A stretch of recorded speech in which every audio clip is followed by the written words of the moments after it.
Hello friends and welcome to my channel.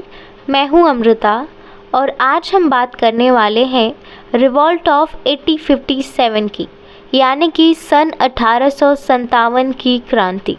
वो क्रांति जिसकी शुरुआत तो छोटे मोटे विरोध झड़प से हुई थी, लेकिन आगे चलकर ये इतना बड़ा आंदोलन बना कि इसने ईस्ट इंडिया कंपनी से भारत पर राज्य करने का अधिकार छीन लिया। सो चलिए इस वीडियो को शुरू करते हैं।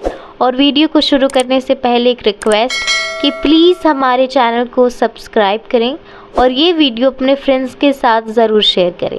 साथ ही साथ का हमारा जो वीडियो है ये PDF फॉर्म में भी उपलब्ध है, यानी कि जो भी आपको नोट्स बनाने होंगे आप उस PDF की मदद से बना सकते हैं। और इस PDF का लिंक हमारे डिस्क्रिप्शन में दिया गया है, आप वहां क्लिक करके उसे डाउनलोड कर सकते हैं।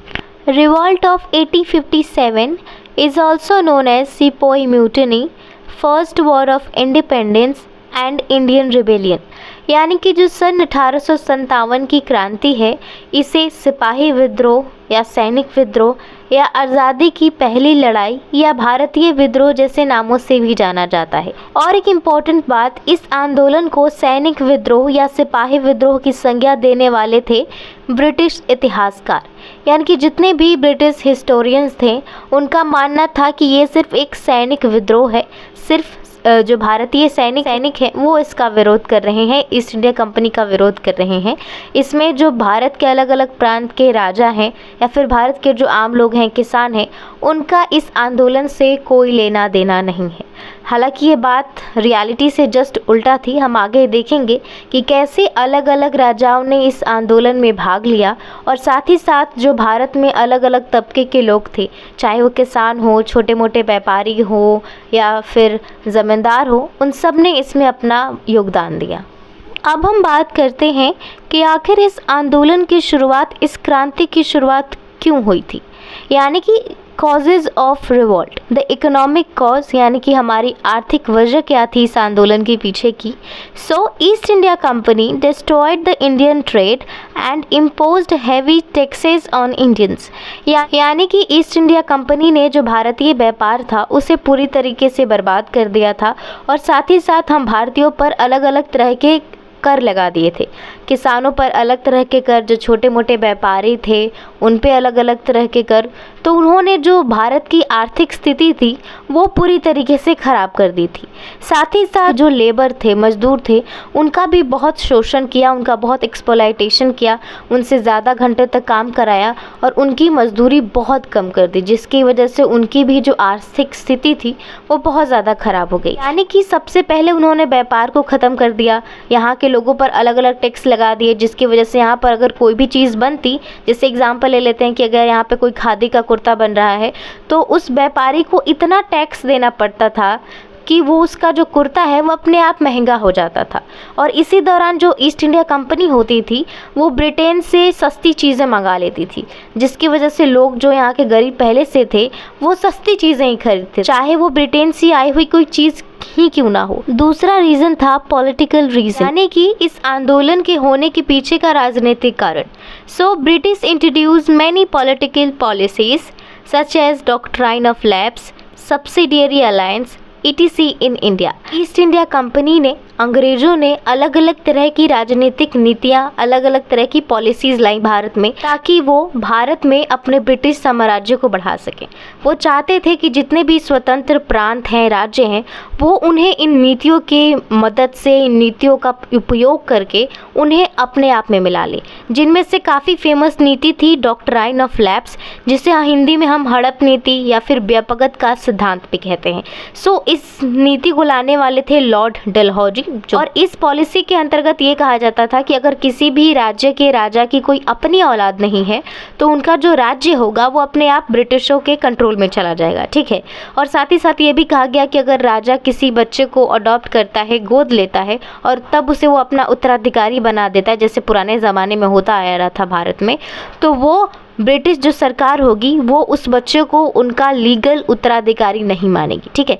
यानी कि उन्होंने जो बच्चों को अडॉप्ट करने की जब पूरा सिस्टम था उसे ही ख़त्म कर दिया। सो बहुत सारी ऐसी ऐसी पॉलिसी लाई जिसकी वजह से जो राजा थे अब उनकी मन में जो ब्रिटिश ईस्ट इंडिया कंपनी थी उनके खिलाफ गुस्सा बढ़ता जा रहा था। अगला कारण था situation of the Indian soldiers in the army, यानी कि इस आंदोलन के पीछे एक दो कारण नहीं थे, एक सीरीज थी, एक पूरा का पूरा क्रम था जिसकी वजह से लोगों का गुस्सा एकदम बढ़ता ही जा रहा था। तो उन्हीं कारणों में से एक था कि सेना में भारतीय सैनिकों की स्थिति। ब्रिटिश भले ही उस सेना को कंट्रोल कर रहे थे लेकिन ब्रिटिश सेना जो भारत में थी उसका बड़ा हिस्सा भारतीय थे। तो जो भारतीय सैनिक थे वो माथे पर टीका लगाते थे और अपने गले में धार्मिक चिन्ह पहना करते थे। लेकिन बाद में ब्रिटिश सरकार ने ये कह दिया कि सेना में इस तरह की तुम्हें कोई चीज़ें पहनने को अलाउ नहीं किया जाएगा, ना तुम सर पे टीका लगा सकते हो ना ही कोई धार्मिक चिन्ह पहन सकते हो, ठीक है। जिसकी वजह से जो सेना में लोग थे उनकी धार्मिक भावना काफ़ी ज़्यादा आहत हुई। अगला और सबसे बड़ा कारण है जिसकी वजह से इस आंदोलन की शुरुआत हुई वो था इंट्रोडक्शन ऑफ इनफील्ड राइफल्स, यानी कि जो ब्रिटिश सरकार है उसने सेना में मौजूद सैनिकों को इनफील्ड राइफल्स दिए इस्तेमाल करने के लिए। और इनफील्ड राइफल्स को इस्तेमाल करने के लिए क्या करना होता था कि इनमें बारूद भरना होता था और फिर उसके बाद वो हमला कर सकते थे। लेकिन इस बंदूक में बारूद भरने के लिए उन्हें एक कारतूस के चमड़े को काटना पड़ता था और उसमें से बारूद उनको उन बंदूकों में भरना पड़ता था। यानी कि सिंपल वर्ड में अगर किसी भी सैनिक को इस्तेमाल करना होता था तो वो इस चमड़े वाले कारतूस को पहले दांत से खींचेगा, उसमें से जो बारूद निकलेगी वो उस बंदूक में भरेगा। आगे चलकर भारतीय जो सैनिक थे वो उन्हें ये बात पता चली कि ये जो कारतूस में जो चमड़ा है ये गाय और सूअर की मांस से बना हुआ है, जिसकी वजह से जो भारतीय सैनिक थे वो इसका इस्तेमाल नहीं करना चाहते थे, क्योंकि हमें पता है कि गाय हिंदुओं के लिए कितनी इम्पोर्टेंट है और जो सूअर की हत्या है वो मुसलमान भाइयों के लिए वर्जित है। जो भारतीय सैनिक थे वो इसके खिलाफ थे और उन्हीं सैनिकों में से एक थे मंगल पांडे जो उस वक्त बैरकपुर छावनी में सिपाही थे। तो इन्होंने भी विरोध किया कि वो इस तरह की राइफल्स का इस्तेमाल नहीं करेंगे, उस चमड़े को ये दांत से नहीं काटेंगे। जिसके बाद इनकी झड़प हो जाती है वहीं के ब्रिटिश ऑफिसर से, जिनके बाद इन्हें वो बंदी बना लेते हैं और 28 मार्च 1857 को ही इन्हें फांसी पर लटका दिया जाता है, क्योंकि इन्होंने इस चीज़ का विरोध किया था कि वो इस तरह की चीज़ों का इस्तेमाल नहीं करेंगे। और मंगल पांडे की मौत के बाद जो भारतीय सैनिक थे अलग अलग जगहों पर अलग अलग टुकड़ियों में वो अब प्रदर्शन करना चालू करते हैं। इस तरह से इस आंदोलन की शुरुआत होती है। Revolt of 1857 began on 10th May 1857 as सिपाही म्यूटिनी in मेरठ उत्तर प्रदेश।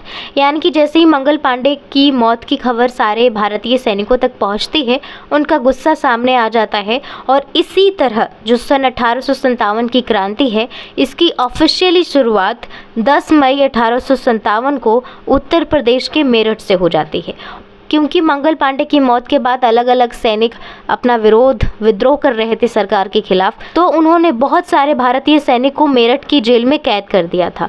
तो 10 मई को ये सैनिकों ने उस जेल को तोड़ा और इस आंदोलन की शुरुआत की। इम्पॉर्टेंट बात, इस आंदोलन की शुरुआत सैनिक विद्रोह के रूप में भले ही हुई थी, लेकिन आगे चल के ये आंदोलन सिर्फ एक सैनिक विद्रोह नहीं रहा, ये हमारे लिए आज़ादी की पहली लड़ाई बन गया।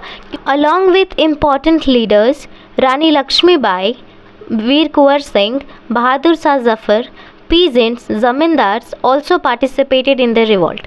यानी कि सैनिकों के बाद अलग अलग राजाओं के साथ, अलग अलग नेताओं के साथ जो भारतीय किसान थे, जो छोटे मोटे ज़मींदार थे जिनका बहुत ज़्यादा शोषण अंग्रेज़ी सरकार ने किया था, उन्होंने भी इस आंदोलन में भाग लिया।